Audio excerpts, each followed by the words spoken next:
Welcome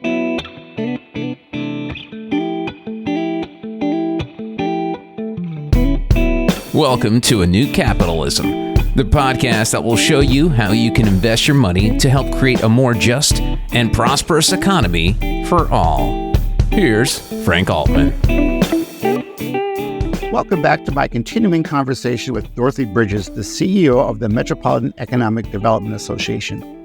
In part one, Dorothy told us her cousin, Ruby, inspired her advocacy for minority-owned businesses. In 1960, Ruby Bridges was the first African-American student to integrate her Louisiana elementary school during the New Orleans desegregation crisis. Now, Dorothy, I'd like to discuss the origins of MEDA. The organization was founded in 1972 against the backdrop of civil unrest in Minneapolis.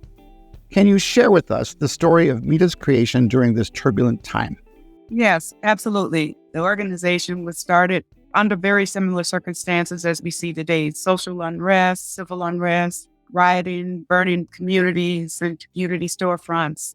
And so then you have a group of CEOs who were great stewards of the community. Even though they operated global companies, they really wanted to, do something that was in the best interest of their backyard. So they got together with a group of community leaders in minority communities to say, what is it that we can do to foster growth in businesses? And what they came up with was that there was a lack of access to capital. And when they dug deeper, they were told by financial institutions and other players in the financial services world that technical assistance was needed. So MEDA started the organization as a technical assistance provider for minority-owned businesses. And when that technical assistance was provided, our businesses went back to banks, and then they were told, well, you're not earning enough money. You need to grow your business. So MEDA went back to the drawing board and innovated an approach to form a minority supplier development association, where we would connect these businesses to larger corporations so that they can acquire contracts and purchase orders to grow their business. And so they went back to the banks, and the banks told them then, well, you don't have enough capital. You need more equity.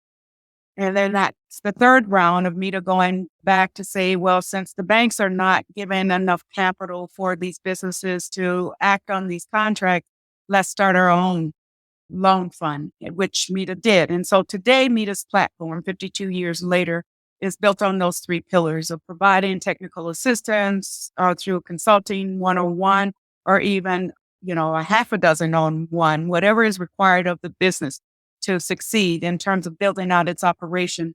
The second thing is making those connections. Minnesota has the, enviable position of having by per capita with some of the largest global corporations headquartered in its backyard. And so having a connection with these global corporations and for MEDA to be a part of that connection is very critical to the success of our businesses.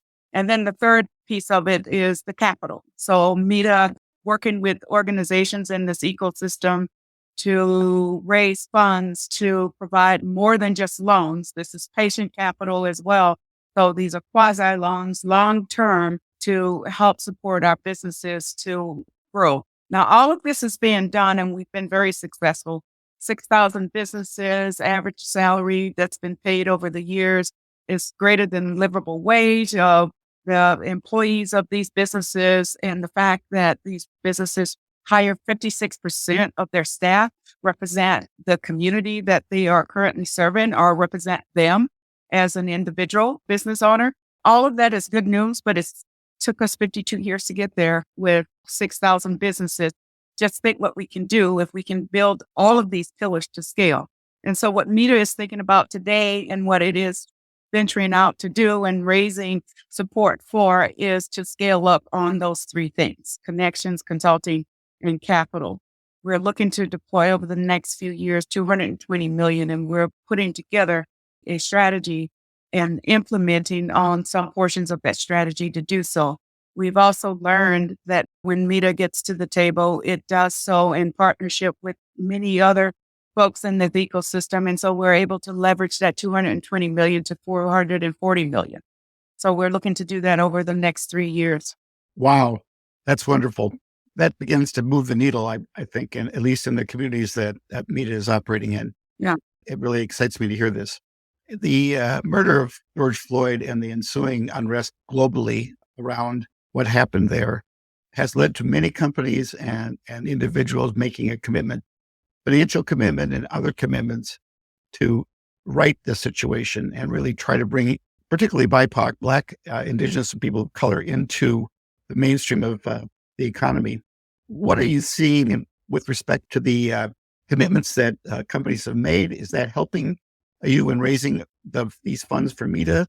And then also, well, I'll stop there. I have another question I'll follow up with. Okay. I really do believe timing is everything. And I also understand the realities of the window closing because the next crisis is going to really take center stage, right?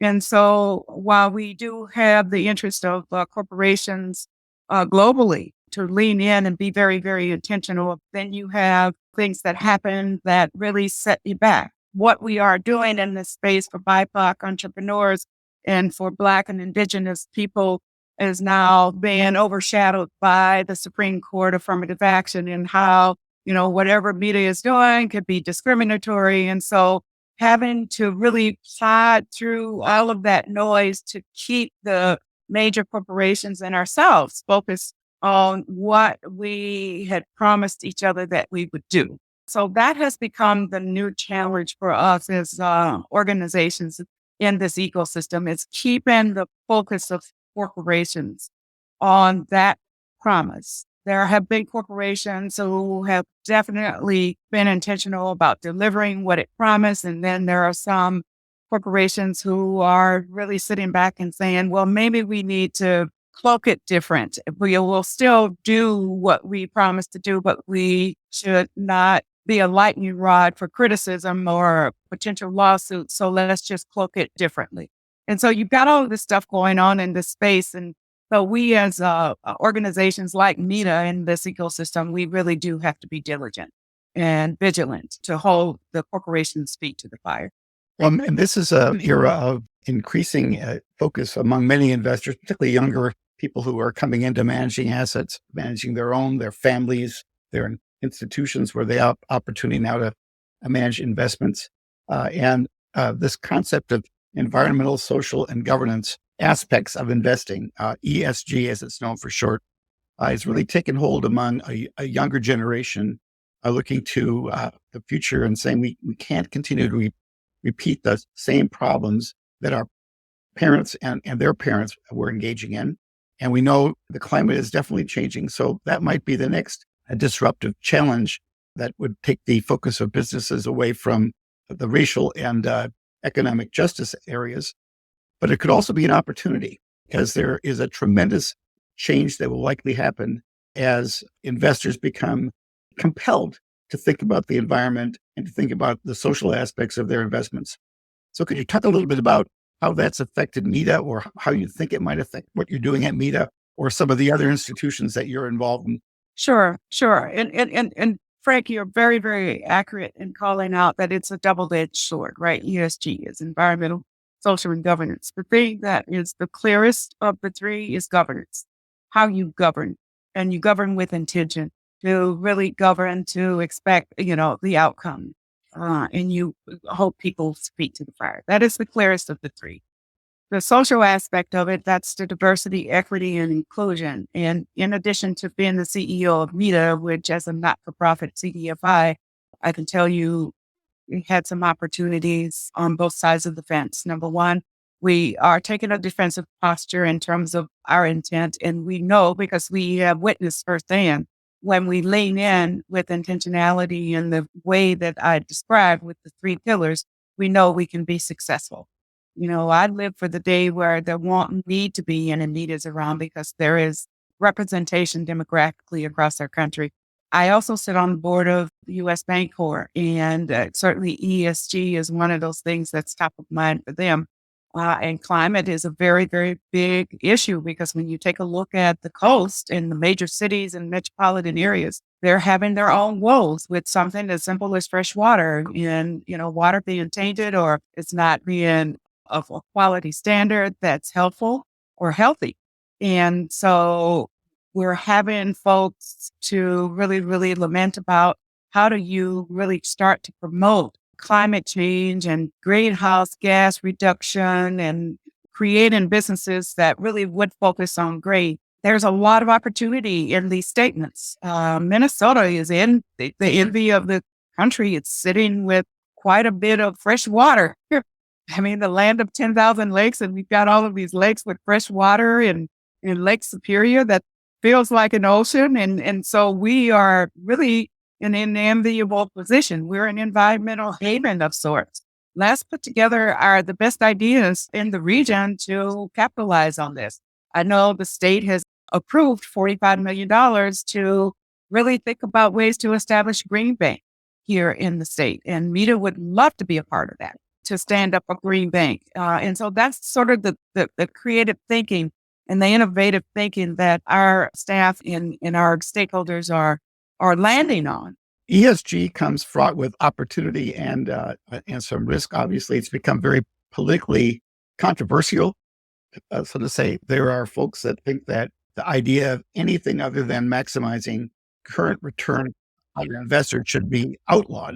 And so part of the discussion in my book is about the regulatory framework that we need and the ability to internalize the costs of some of the things that we do to the environment in the pricing of goods and services.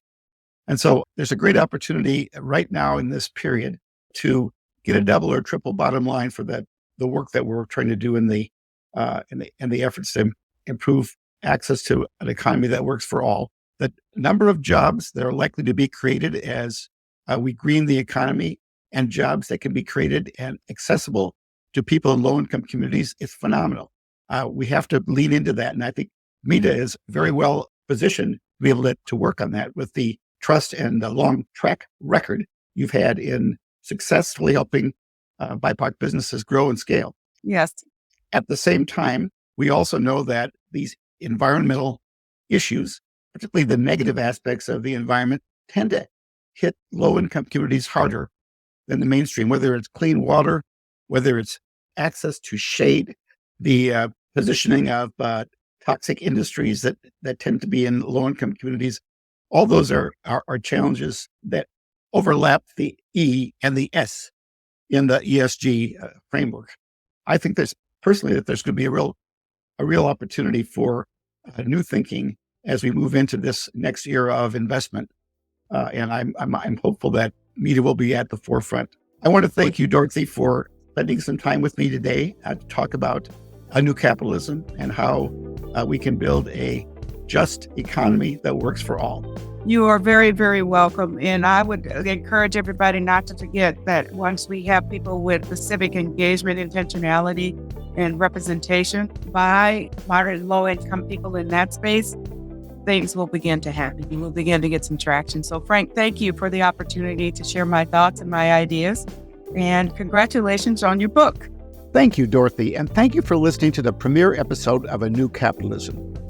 I hope you found value in this conversation and are excited to join us on this journey toward a more just economy. If you enjoyed this episode, please take a moment to subscribe so that you don't miss any of our upcoming episodes. Thanks again for being part of this community focused on positive change, and thank you for all you do. This has been A New Capitalism with Frank Altman. If you'd like to connect with Frank and join the movement to create a new capitalism that works for all, go to frankaltman.com. Frank's book is available on print, audio, and ebook formats on all major book-selling sites. A New Capitalism is a production of Forbes Books.